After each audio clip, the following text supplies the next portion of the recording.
The great ship from Earth drifted through the massive doors of Nexus Prime Station. Inside the vessel, Ambassador Sarah Chen checked her appearance one last time. Today was important. Today, humanity would join the Galactic Council. At least that was the hope. The station was enormous, bigger than anything humans had ever built. Floating platforms held representatives from dozens of alien species. Some looked like birds with shimmering feathers. Others resembled walking crystals that hummed with soft music. The Phalaxis delegates were the strangest ancient beings that seemed to be made of living light. Sarah walked into the council chamber with her small team. Their footsteps echoed in the vast space. Thousands of eyes turned to watch them. Some eyes were curious. Others looked amused, as if watching children play dress-up. The council speaker, a tall Velrosian with silver skin and too many arms, gestured for Sarah to approach the center platform. "Welcome, humans of Earth. We have reviewed your application for council membership. Please share with us your cultural heritage as is tradition." Sarah nodded and activated the holographic display. Images filled the air above them. She had practiced this presentation for months. She spoke clearly about human history, art, music, and philosophy.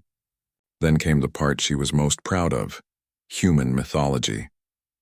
"These are the stories that shaped us," she said as images of ancient gods appeared. Zeus throwing lightning bolts from Mount Olympus, Thor with his hammer, protecting humanity from monsters, Ares leading armies into battle, the Valkyries choosing brave warriors, Kali dancing with many arms, creating and destroying worlds, warriors from every culture fighting dragons and demons and each other. She thought they would be impressed. Instead, she heard sounds she didn't expect: chittering. The Velrosian delegates were laughing, not polite chuckles but actual laughter. They worship war itself, one of them said loudly. "How primitive." A Korthan representative, whose body looked like floating geometric shapes, spoke in a flat voice. "Fascinating. This species celebrates violence as virtue, most unusual for a spacefaring civilization." Sarah felt her face grow hot. This wasn't going as planned. She tried to explain. "These are just old stories. They taught us important lessons about courage and sacrifice and killing."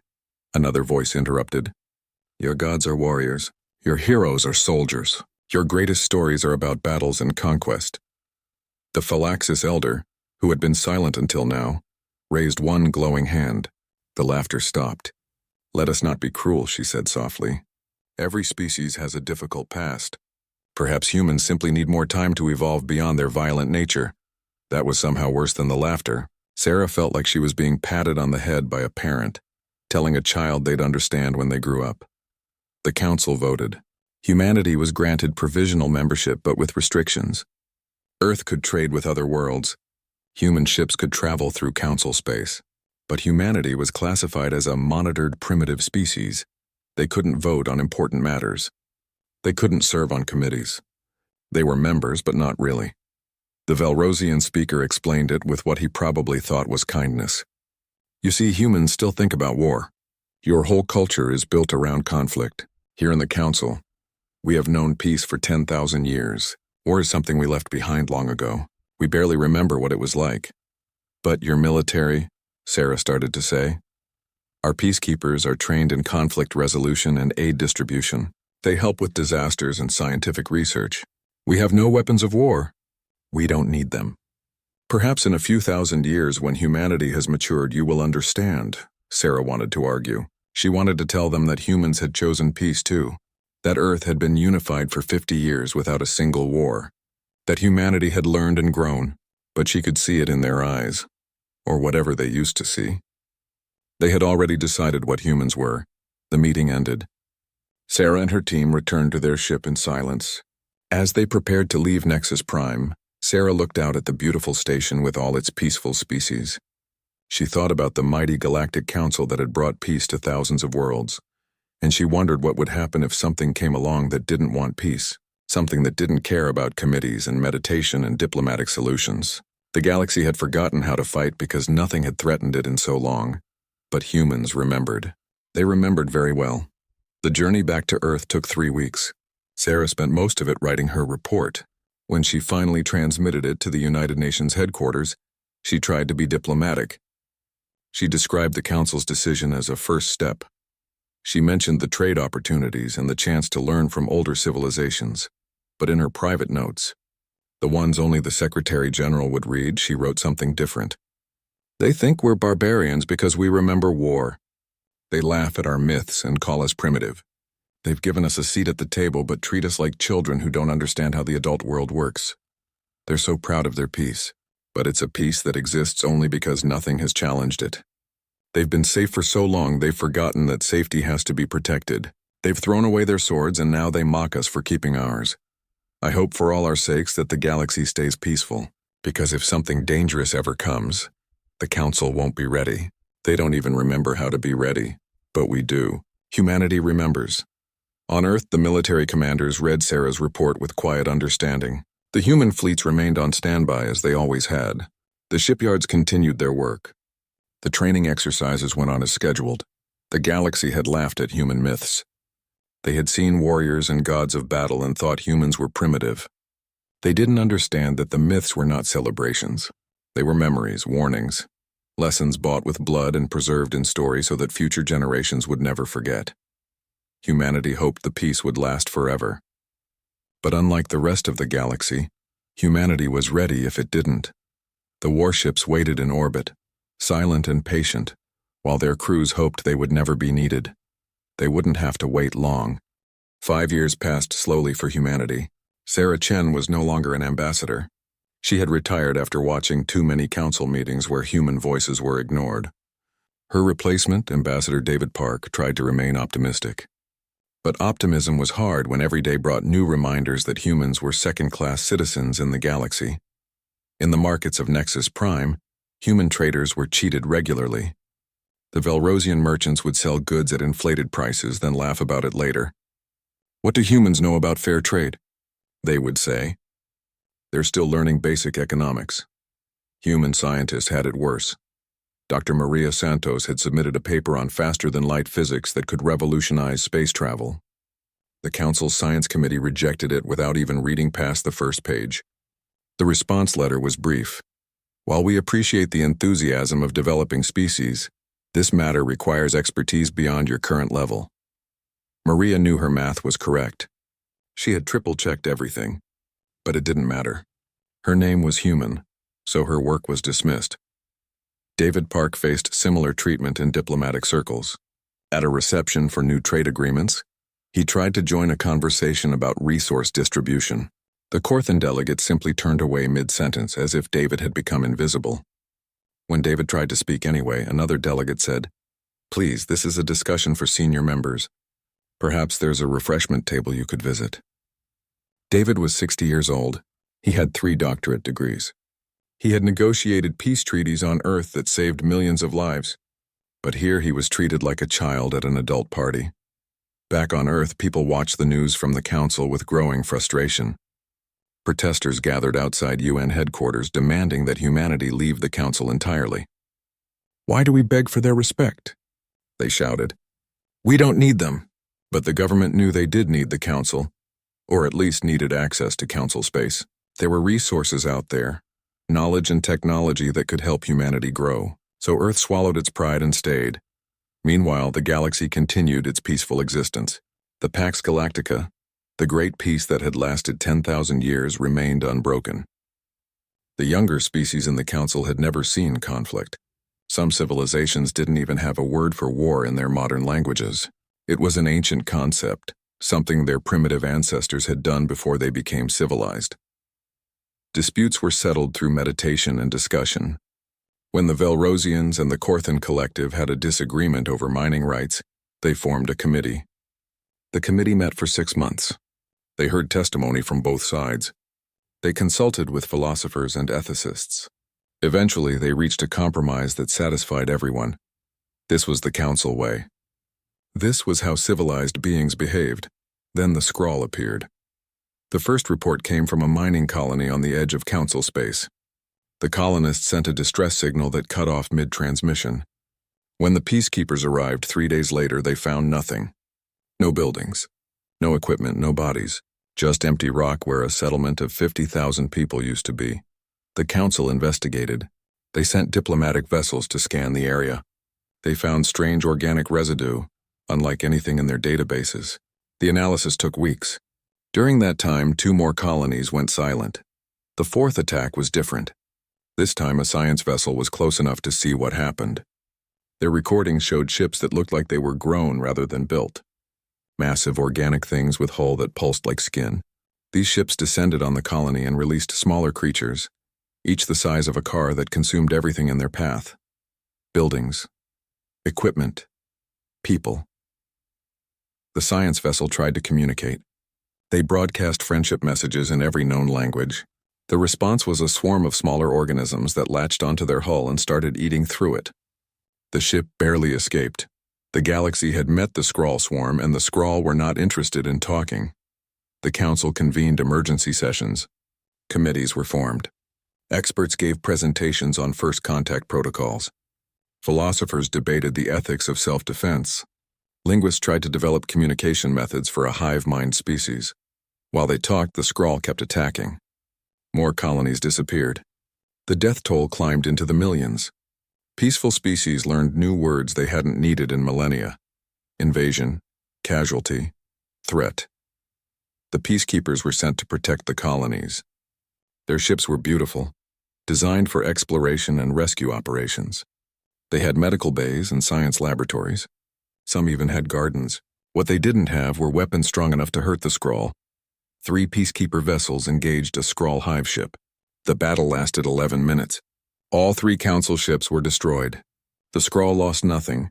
Panic spread through the galaxy. Species that had colonized border worlds began evacuating. Billions of refugees flooded toward the interior systems. The council struggled to coordinate the evacuation, while also debating how to respond to the threat. David Park watched the news with growing horror. He requested an urgent meeting with the council leadership. He was granted 5 minutes of their time. "Let humanity help," he said. "We have military resources. We can fight." The Velrosian speaker looked at him with what might have been pity. "Ambassador Park, we appreciate your concern. But this crisis requires sophisticated solutions. Your species' tendency toward violence is not the answer here.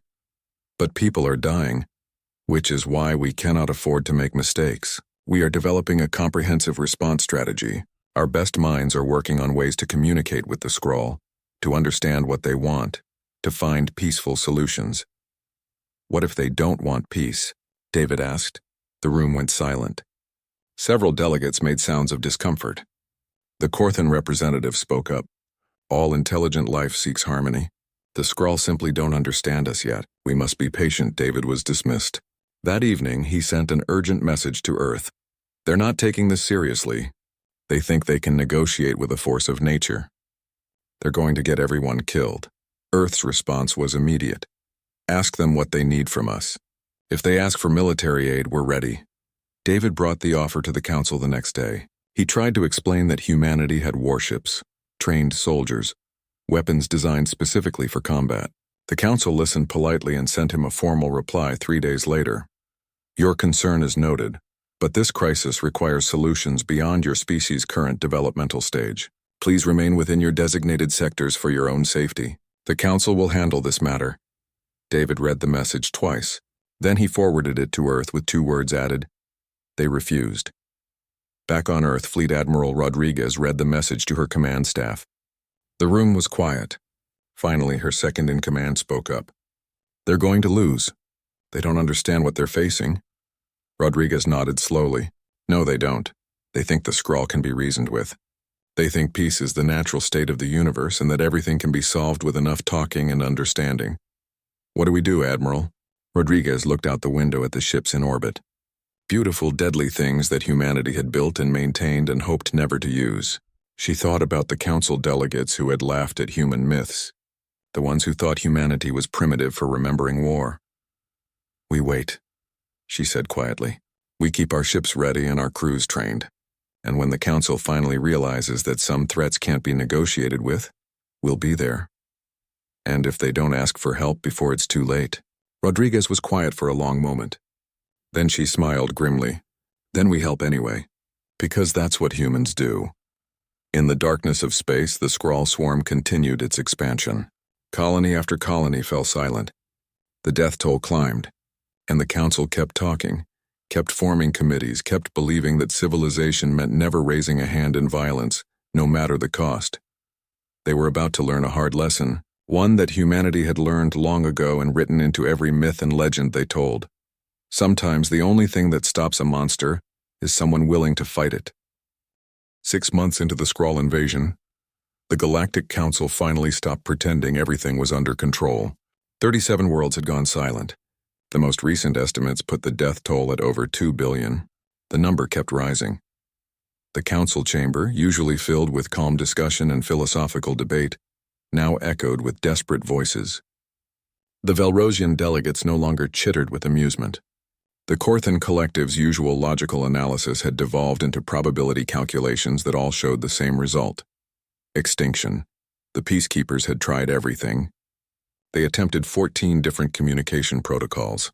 They sent ships broadcasting friendship and peace.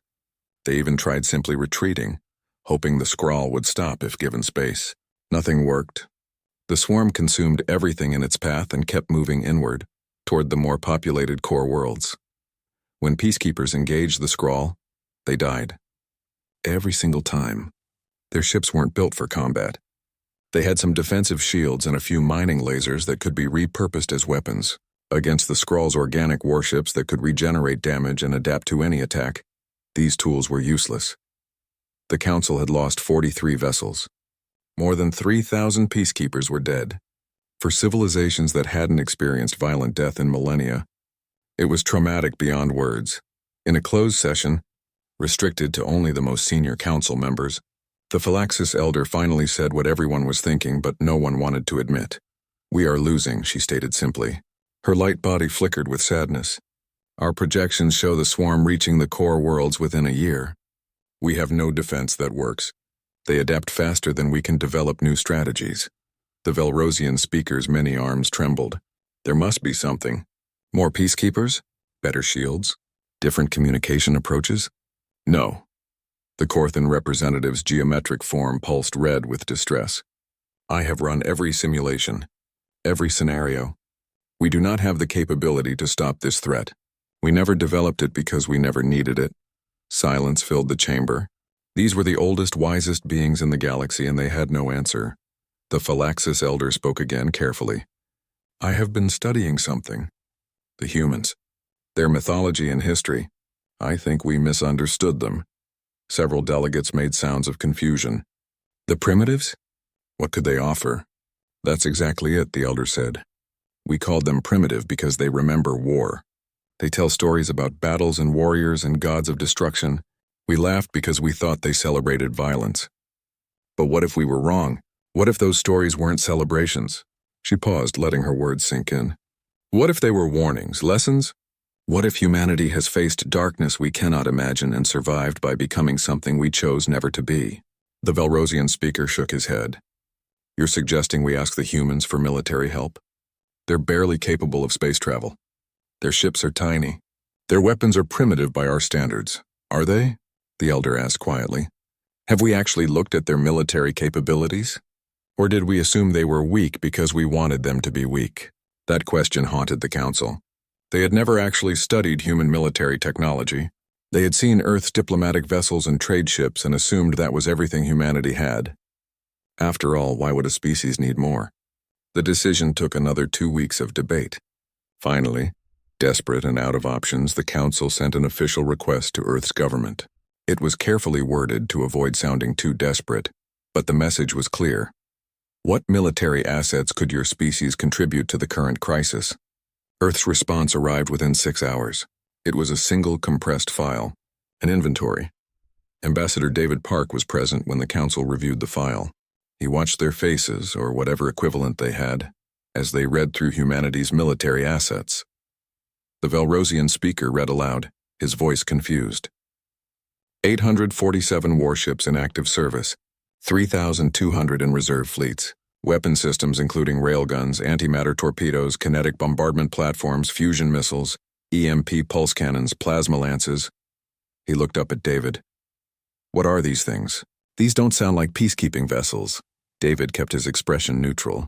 "They're exactly what they sound like. Weapons designed specifically for combat. But why would you need so many?" Earth hasn't been at war in 50 years. That's correct, David said calmly. We haven't needed them, but we keep them ready just in case we do. The Corthan representative's geometric form spun rapidly, a sign of distress. These numbers cannot be accurate. You're claiming to have more dedicated military vessels than the entire Council combined.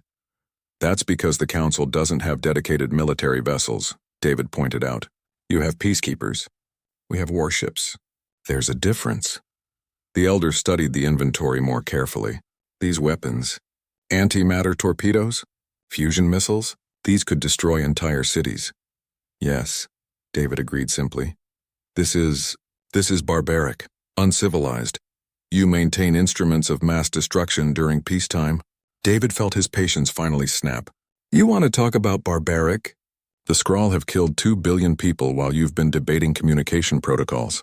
You've sent thousands of peacekeepers to die in ships that can't defend themselves because you refuse to believe that some threats can't be talked down. And now you're horrified that we prepared for exactly this scenario?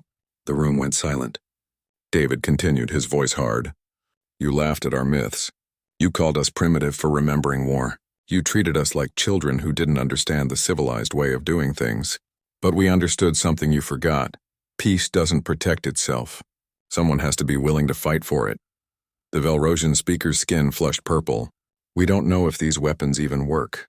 You could be exaggerating your capabilities. This might all be fiction. As if the universe wanted to answer that question, an alert suddenly blared through the council chamber. A distress signal from Barnard's star, a human colony world with 50 million inhabitants. The Skrull had found humanity's borders.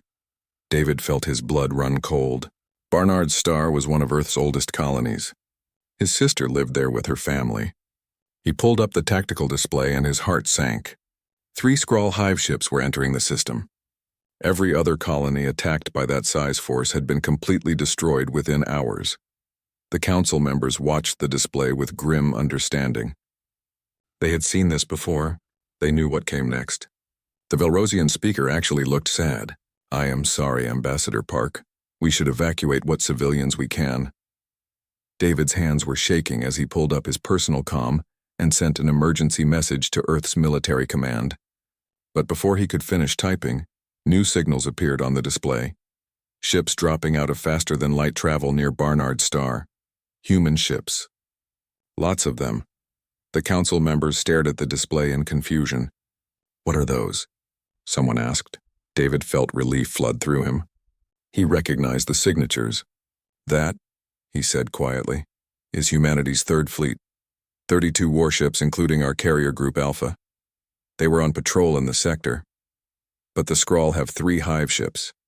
You only have 32 vessels. David looked at the council members who had spent 5 years treating humanity like ignorant children, the ones who had laughed at human myths and dismissed human capabilities. He thought about every insult, every condescending comment, every time he had been ignored or patronized. Yes, he said simply. 32 should be enough. Watch. The council members turned their attention to the display, expecting to witness another massacre. What they were about to see would change the galaxy forever, because humanity's myths weren't celebrations of violence. They were instruction manuals, written in blood and preserved in story, teaching future generations exactly how to face monsters, and the Skrull were about to meet humans, who had been preparing for monsters since the dawn of their civilization. The battle for Barnard's star was about to begin, and the galaxy was about to learn what those old myths really meant. The Skrull swarm entered Barnard's star system like a plague. 3 massive hive ships, each the size of a small moon, pulsed with organic life. Around them swarmed thousands of smaller vessels, living things bred for killing. They had done this 37 times before. They knew exactly what would happen next. They expected fear. They expected desperate evacuation attempts. They expected easy prey. What they got was humanity's third fleet. The human warships waited in formation near the colony world. Unlike the beautiful artistic vessels of the Council, these ships were built for only one purpose. They had sharp angles and heavy armor.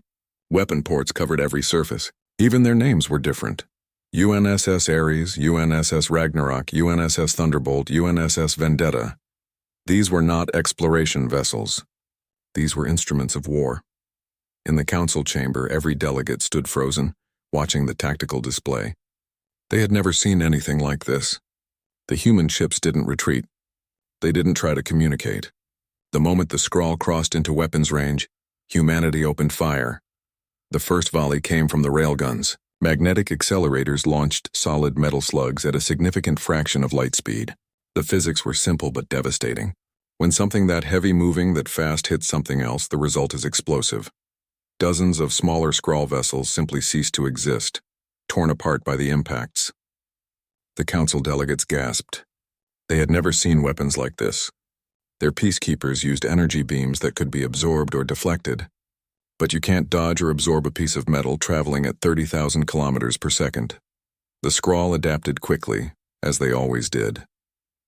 Their ships began moving in random patterns, trying to be unpredictable. It didn't matter. The human targeting systems tracked them perfectly. More railgun rounds found their targets. More Skrull ships died than the missiles launched. The council members watched as hundreds of small projectiles shot out from the human fleet. They expected simple explosives. What they saw was far worse. The missiles didn't just track their targets. They hunted them. When Skrull ships tried to dodge, the missiles followed. When the Skrull tried to shoot them down, the missiles split into smaller warheads. When the Skrull finally destroyed most of them, the few that got through detonated with antimatter explosions that created miniature stars. "This is impossible," the Korthan representative whispered. "Antimatter weapons are theoretically possible, but no one has ever made them stable enough for actual use." David Park smiled grimly. "We've had antimatter torpedoes for 20 years. They're very effective." The battle intensified. The Skrull, realizing they faced something different, sent their full swarm against the human fleet. Thousands of organic fighters descended on the warships. The council members expected the humans to be overwhelmed by sheer numbers. Instead, point defense systems came online. Automated turrets tracked and eliminated targets faster than any living being could. Each human warship became a sphere of death, destroying anything that came within range. Skrull fighters died by the hundreds, then thousands. But what shocked the council most wasn't the weapons. It was the humans themselves. Captain Sarah Okonkwo commanded the destroyer UNSS Thunderbolt. When 3 Skrull fighters latched onto her hull and started eating through the armor, she didn't panic. She calmly ordered her crew to vent atmosphere from that section, then fired the ship's maneuvering thrusters at full burn. The sudden acceleration ripped 2 fighters off. The third she eliminated by deliberately scraping her ship against a piece of debris. Her voice came through the calm and professional.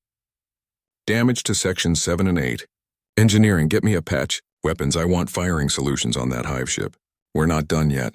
The council members stared. The ship was damaged. Sections were open to space. And the captain wanted to keep fighting? Admiral James Rodriguez commanded the fleet from the carrier UNSS Ares.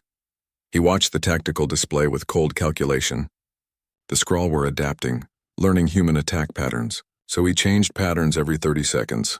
He split his fleet, reformed it, feinted attacks, and struck from unexpected angles. This wasn't just fighting. This was art. Deadly, terrifying art. The Phylaxis Elder watched in horror and awe. They move like predators, like Earth's ancient pack hunters. Each ship knows what the others will do without needing to communicate. She was right. Human crews had trained together for years. They didn't just follow orders. They anticipated them.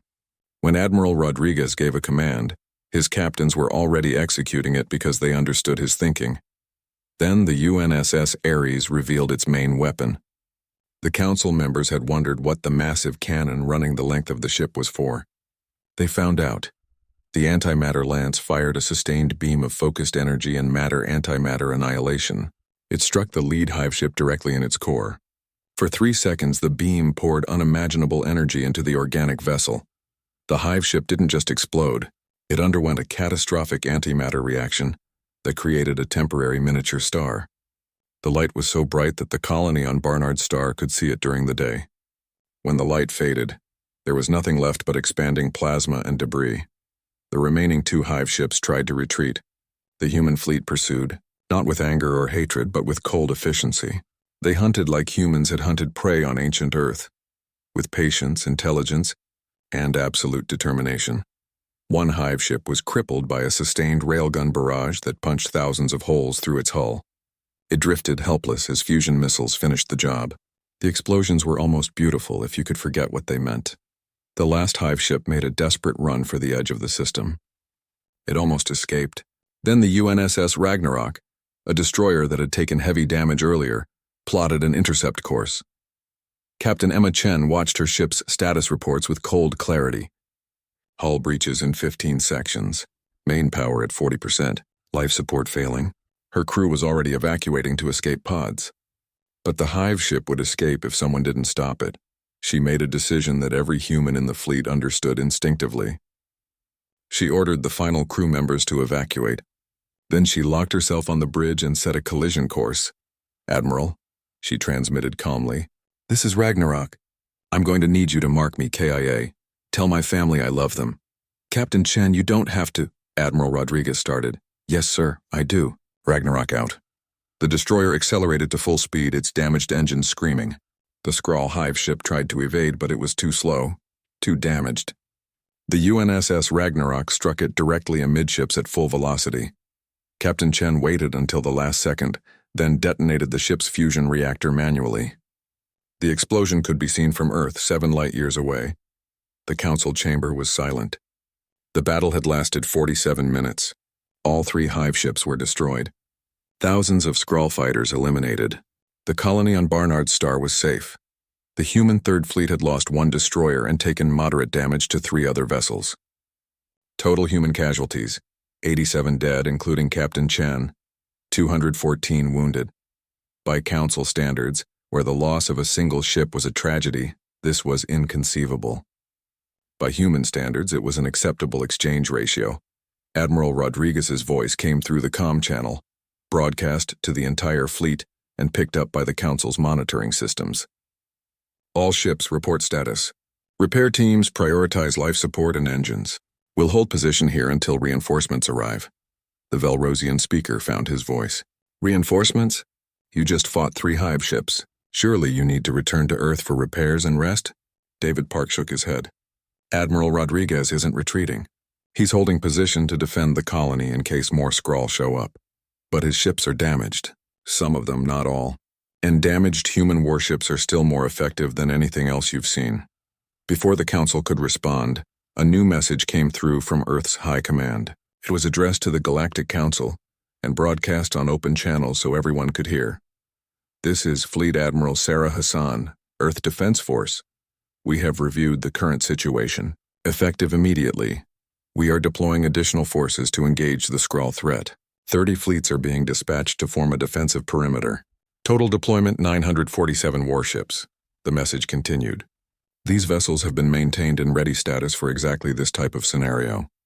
Our crews are trained. Our weapons are tested. We will defend Council space against the Skrull swarm. We recommend immediate evacuation of all civilian populations from border worlds. Human forces will hold the line while evacuation proceeds. We will coordinate with Council authorities as needed." The message ended with a simple statement. "Humanity stands ready. We've got this." The Council chamber erupted in chaos. 947 warships? 30 entire fleets? Where had humanity been hiding this much military power? The answer was simple: they hadn't been hiding it. They had been maintaining it, training with it, preparing with it. The Council had just never bothered to look because they assumed primitives couldn't possibly have anything impressive. The Phylaxis Elder began to laugh. It was not a happy sound. "We called them barbarians for remembering war. We mocked their myths about warrior gods and Valkyries in battles. We thought they were primitive." She turned to look at David Park. "But those myths weren't celebrations, were they? They were warnings, instructions. Humanity wrote down everything they learned about fighting and surviving, preserved it in stories, taught it to every generation. Because you knew.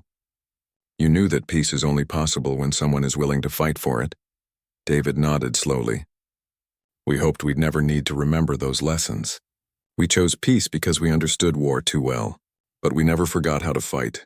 We couldn't afford to forget." On the display, human warships began arriving at Barnard's star. Not 3 or 4, dozens, then hundreds. Each one a reminder that humanity had been preparing for this day since the moment they first looked up at the stars and wondered what was out there. The galaxy had laughed at human myths. They had doubted humanity's value. They had treated humans like primitive children. Then they saw the warships. And they finally understood what those myths really meant. The gods of war had awakened, and the galaxy would never be the same. The Skrull War ended in 3 months. The time frame itself was shocking to the Council. They had spent 6 months achieving nothing but casualties. Humanity arrived and finished the war in half that time. But it wasn't just the speed. It was how it happened. Human fleets moved through Council space like surgical instruments. They didn't fight with rage or hatred. They fought with cold, calculated efficiency that somehow made it more terrifying. Every battle was planned. Every engagement was measured. Every loss was minimized. The Skrull tried to adapt as they always did. They changed tactics, evolved new weapons, developed new strategies. It didn't matter. Humanity had been fighting and studying warfare for thousands of years. For every adaptation the Skrull made, human commanders had 3 counter-strategies ready. Admiral Rodriguez became famous throughout the galaxy. His tactics were studied in real time by military analysts from every Council species. He moved his fleets like a chess master, always 3 moves ahead. When the Skrull tried to split their forces, he predicted it and had ships waiting. When they tried to concentrate their power, he struck from unexpected angles. But it was Commander Li Jiang who ended the war. She cornered the last hive mind nexus in an asteroid field near the galactic rim. Her fleet surrounded it completely. There was no escape. The Skrull were trapped. The Council expected humanity to destroy it. Every other hive ship had been eliminated. This was the final one, the core of the entire swarm. Destroying it would end the threat forever. Instead, Commander Zhang opened a communication channel. It was broadcast across the galaxy so everyone could hear. Skrull hive mind, this is Commander Zhang of the human fleet. You are defeated. Your swarm is broken. Your ships are destroyed. You have 2 choices now. Retreat to dark space and never return to Council territory, or face complete extinction. You have 1 hour to decide. The Council delegates were stunned. The Velrosian speaker contacted Zhang directly. Commander, why are you giving them a choice? They've killed billions of our people. They must be eliminated. Zhang's response was calm but firm. Because we're not executioners. We fight to protect, not to murder. The Skrull are a threat, but they're also alive. If they choose to leave and never return, we'll let them go. If they choose to keep fighting, then we'll end this. But the choice is theirs. The hour passed in tense silence. Ships from a dozen species watched and waited. Then the Skrull hive mind transmitted a response. It wasn't words exactly. It was a feeling. A concept that human psychics translated. Submission, retreat, survival. The hive mind turned its ships and fled into dark space. Commander Zhang let them go. Her fleet watched until the Skrull disappeared completely, then returned to Council space. The war was over. Humanity had won, and the galaxy would never be the same. The Council convened an emergency session to discuss what they called the human question. Every species sent their highest representatives. The chamber was packed. Everyone wanted to understand what had just happened. Ambassador David Park stood before them once again. But this time no one was laughing. No one was treating him like a child. Fear and respect had replaced mockery. The Velrosian speaker spoke first. His voice was quiet, almost humble. Ambassador Park, on behalf of the Galactic Council, I wish to apologize. We were wrong about your species. We treated you with contempt when we should have shown respect. We mocked your culture when we should have tried to understand it. David nodded but said nothing. He had learned to wait for the real question. The Corthan representative asked it.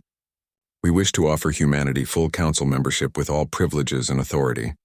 We also request that humanity establish a permanent defense force for the galaxy. You have resources and capabilities we clearly lack. We need you to protect us. David had been expecting this. Earth's government had discussed it extensively.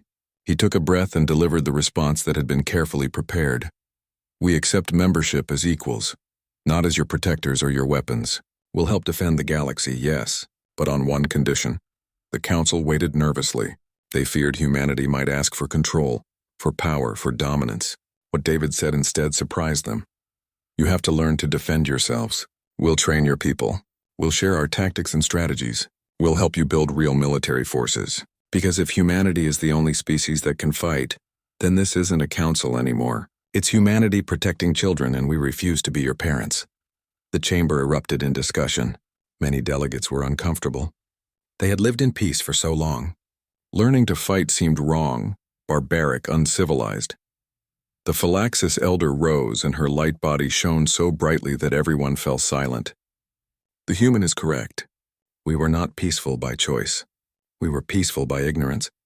We forgot that the universe contains threats, and we nearly paid for that ignorance with extinction. She turned to David. You say your myths were warnings. I understand now. You wrote down everything you learned about surviving in a dangerous universe. You taught each generation that peace is not the absence of violence, but the choice not to use it when you could. David nodded. Exactly. The greatest warrior is the one who never has to fight, but they only have that choice because they know how to fight if they must. The council voted. The terms were accepted. Humanity became a full member of the Galactic Council, and the galaxy began its most uncomfortable transformation in thousands of years. Human military instructors arrived at worlds throughout council space. They were patient but demanding. They taught tactics and strategy. They explained the difference between peacekeepers and soldiers. They showed council species how to defend themselves without becoming monsters. It was hard. Species that had never known violence struggled with the concepts. Some wanted to quit, to return to the old ways, but the memory of the scrawl kept them going. The galaxy had learned that safety is not guaranteed. It must be earned and defended. 10 years passed. The galaxy was different now. Joint defense fleets patrolled the borders. Human ships working alongside Velrosian cruisers, Corthan destroyers, and Phylaxis carriers. These weren't peacekeepers anymore. They were defenders trained and ready. More importantly, the galaxy's attitude had changed. Council species no longer dismissed military strength as barbaric.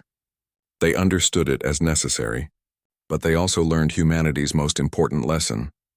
Having the power to destroy doesn't mean you should use it. On Earth, a museum was built to honor those who died in the Skrull War. 87 names were carved into a wall of black stone. At the top was Captain Emma Chen, who rode the UNSS Ragnarok into a hive ship to save others. Below her name was a plaque with words that became famous throughout the galaxy. They laughed at our myths. They doubted our resolve. Then they saw our warships and understood that the greatest warriors are those who choose peace, but remember how to fight. Ambassador Sarah Chen, now retired and old, visited the museum often. She stood before the memorial and thought about that first council meeting, when the galaxy had mocked human mythology. They had seen stories of war gods and thought humanity was primitive. They hadn't understood that the myths were lessons. Every story of Thor protecting humanity, every tale of warrior heroes, every legend of battles fought and won, they were all teaching the same truth. Peace is precious, but it must be protected. Love is beautiful, but sometimes love means standing between your family and danger. Sarah's successor, Ambassador James Okafor, stood beside her. Do you think we did the right thing? He asked, teaching the galaxy to fight. Sarah was quiet for a moment. We taught them to defend themselves. There's a difference. We didn't make them into us. We showed them how to be strong without losing what makes them good. She gestured at the memorial. These people died so others could live. That's what humanity has always done. We fight when we must, but we don't fight for conquest or glory. We fight to protect, and now the galaxy understands that. In classrooms across thousands of worlds, young aliens studied human history. They learned about Earth's bloody past, the wars and conflicts that nearly destroyed the species. They learned how humanity finally chose peace not from weakness but from understanding war too well. They studied human mythology with new eyes. Zeus wasn't just a god who threw lightning for fun. He was a story about power and responsibility. Thor wasn't just a warrior. He was a protector who used strength to defend the weak. The Valkyries didn't celebrate death. They honored those who sacrificed for others. Every myth, every legend, every story was a lesson written in blood and preserved so future generations would remember. Remember the cost of war. Remember the value of peace. Remember that civilization's greatest achievement isn't the absence of warriors, but warriors who choose to be gardeners. The galaxy had learned. They understood now that humanity wasn't primitive for remembering war.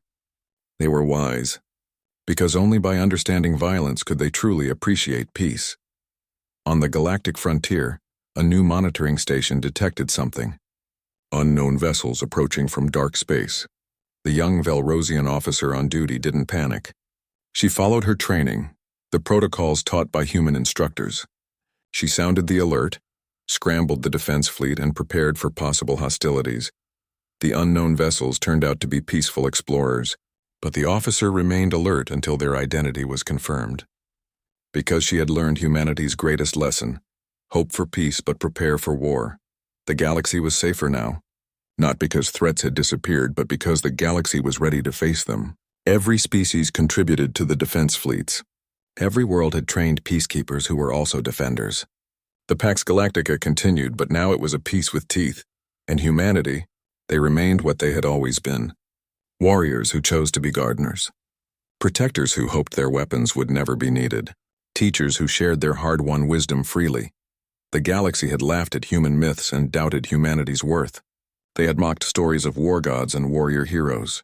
They had treated humanity like primitive children. Then the Skrull came. Then the galaxy saw the warships. Then they understood what humanity had known all along. That peace without the capacity for violence is just waiting to be conquered. That civilization without defenders is a garden without walls. That the most powerful being is not the one who cannot harm, but the one who can and chooses not to. The myths were never celebrations of violence.